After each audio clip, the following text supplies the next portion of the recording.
The millionaires, they had it made because they understood what it takes to be successful. They had masterminds. But on the other hand, attorneys who are some of the smartest people on the planet are grinding themselves. They're working hard. They're ignoring their family. They're ignoring their health. Why is this? And what's the difference? In this video, we're going to talk about how masterminds are the key to having success and making your life easier and wealthier and more fun. Let's get to it. Over 100 years ago, these ultra wealthy people understood that if they wanted to go to a higher level, they couldn't do it with their own thinking. It required more. So what were they going to do? How were they going to do it? They allied themselves with other people who were willing to think outside the box. If you think inside the box, guess what? You're going to get what everyone else does. If you want something extraordinary, then you want to surround yourself with people who have extraordinary goals like you do so that you can achieve the things that you want to achieve. Far too many attorneys are going to the old school and the old model, and that old model is defunct. Too many families have suffered, their families have suffered, their health has suffered, and it's not necessary because there's another way. So if we want to be successful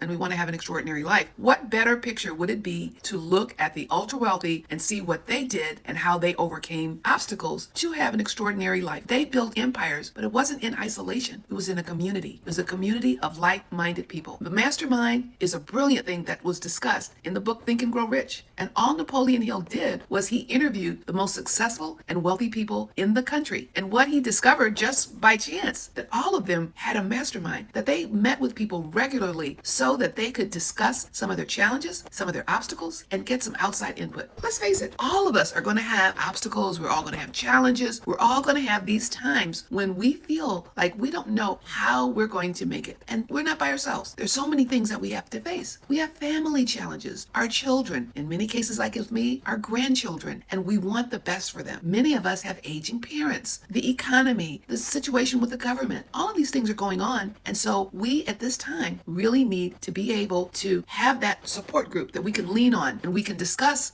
the things that are stopping us, the things that we want to overcome, and these are the things that will work for us. Let's spend a minute to talk about what happens when you try to do it all by yourself. First of all, you work much longer hours. And then if you run into a snag or something you can't quite figure out, then you are always looking and stopping and feeling stuck, and so you're not moving forward. Your family suffers because you're working late and you're missing dinners. And even if you are there for dinner, you're preoccupied, you're on your device, your mind isn't with your family, you're thinking about how are you going to make this, how are you going to make this goal, how are you going to pay the bills, how are you going to take care of this client, and so everything gets backlogged. Because when you do it by yourself, the other things that you normally do are still piling up, and so that gives you more pressure. Also, you find that your health starts to deteriorate, and then you start feeling mentally foggy, you're forgetful, and all of these things contribute to you trying to do it all alone. I have seen far too many attorneys who have done this. For example, a woman I'll call Rita, and she was just really ambitious and wanted to build a good practice. And she didn't want anyone else to do anything. She wanted to do everything. She oversaw everything. She micromanaged everyone because she wanted to make sure everything was perfect. And so her mental health could not withstand all of this. So she started to break out in hives. She started missing work. She started to get behind. And then once she got behind, then she was overwhelmed. And then she started working harder. And of course, that leads to burnout, which is what she came to me with. She was totally burned out. You cannot pretend you're not burned out. When you are burned out, you can't think, you have no enthusiasm, you have no energy, and you just do a little bit of work and you're just exhausted and overwhelmed. And this can happen when you try to do it all by yourself. So doing it by yourself is not a good idea. Let me tell you the irony of all of this. You don't really need another 10 hours. What you need is you need a mental checkup. You need a mental reset that allows you to get much more done, to become invigorated, become powerful, become energetic. Because when you're exhausted and you're trying to do something, you know that you're dragging, it takes you too long, you can't concentrate, you're not creative, you're not focusing. And we're telling you that there's another way to do this. Let's talk about why the ultra wealthy used masterminds and while the normal everyday person couldn't be bothered. But what we're talking about, the benefits of the mastermind, is what if you were able to save 10 hours a week because of the strategy of a mastermind? That is 40 hours a month. That's a work week. What could you do with a work week for your business, for your family, for yourself, for your health, for fun? Those are all things that you could have by working with the mastermind. The other thing, that what if you could make $60,000 to $100,000 more a year at least? Then we're talking. Not only do you have the time and you have the money and you have the wherewithal to enjoy traveling and doing things with your family. And that's the power of a mastermind. You set your sail and then you follow it. If you want to go due north, you go due north. But what do we do when we're doing it by ourselves? You're zigging this way, you're zagging that way, you're going this way and that way, and you never get to your goal and you're always behind. So not only will you have have more money and more time, you would actually have the practice that you want to have. Most of the time, lawyers are being wagged by the tail. If we have a dog, you can either let be the dog and wag the tail, but most attorneys, unfortunately, are being wagged by the dog. So we're talking about having the practice that you really want and the practice that you deserve. So come on, let's look a little bit more into why a mastermind is something that would really help you and why you don't have to be the Lone Ranger.